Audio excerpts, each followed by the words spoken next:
પંજાબ કિંગ્સે આ જે અનકેપ્ડ શશાંક સિંહ છે એને 20 લાખ રૂપિયામાં સામેલ કર્યો હતો, પરંતુ પછી એવી ચર્ચા શરૂ થઈ કે પંજાબ કિંગ્સે એવું કીધું કે અમે તો આ શશાંક સિંહને ભૂલથી લઈ લીધો છે, અમારે એને લેવાની કોઈ ગણતરી જ નહોતી, પણ હવે લેવાઈ ગયો। નમસ્કાર દર્શક મિત્રો, ઘણી વખત એવી સિચ્યુએશન ઊભી થાય કે કોઈ તમારું અપમાન કરે અને એ જ માણસ જ્યારે જરૂર પડે ત્યારે લાજ પણ બચાવી દે। આવો જ એક કિસ્સો IPL 2024માં ગઈકાલની મેચમાં જોવા મળ્યો। ગઈકાલની એટલે ગુરુવારે જે મેચ હતી પંજાબ કિંગ્સ અને ગુજરાત ટાઇટન્સ વચ્ચેની, આ મેચની અંદર એક ખેલાડી એવો હતો કે એની જ ટીમે અપમાન કરેલું હતું, પરંતુ આ યુવા ક્રિકેટરે ગઈકાલે પોતાની ટીમની લાજ રાખી, લાજ બચાવી અને ટીમને છેલ્લી ઘડીએ જીતાડી દીધી, અને એવા સમયે જીતાડી કે જ્યારે જીતવાની કોઈ આશા દેખાતી જ નહોતી। દર્શક મિત્રો, આટલી વાત ઉપરથી તમને કદાચ ખ્યાલ આવી ગયો હશે કે હું કયા ક્રિકેટર વિશે વાત કરી રહ્યો છું।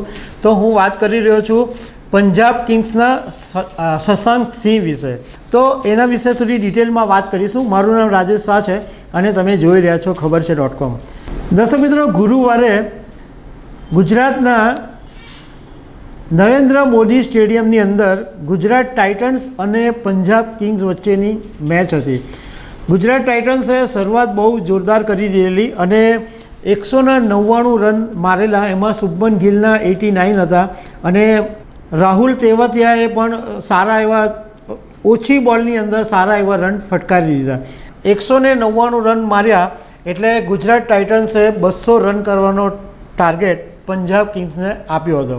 પંજાબ કિંગ્સ જ્યારે બેટિંગ પર આવી ત્યારે શિખર ધવન 0માં આઉટ થઈ ગયો અને એ પછી વિકેટો પડવા માંડી, ત્યારે એવું લાગતું હતું કે પંજાબ કિંગ્સના કોઈ ચાન્સ નથી ગુજરાત ટાઇટન્સ સામે જીતવાના, પરંતુ શશાંક સિંહ એ બેટિંગ કરવા આવ્યો અને એની સાથે સાથે જે ઇમ્પેક્ટ પ્લેયર હતો, એણે ઇમ્પેક્ટ પ્લેયર આશુતોષ શર્મા હતો, એ બંને જણાએ ટીમને એટલી બધી ઊંચાઈએ પહોંચાડી અને શશાંક સિંહે 61 રન બનાવ્યા, એમાં 6 ચોગ્ગા અને 4 સિક્સર ફટકારી દીધા હતા અને ઇમ્પેક્ટ પ્લેયર આશુતોષ શર્માની સાથે શશાંક સિંહે ટોટલ 43 રનની ભાગીદારી કરી હતી।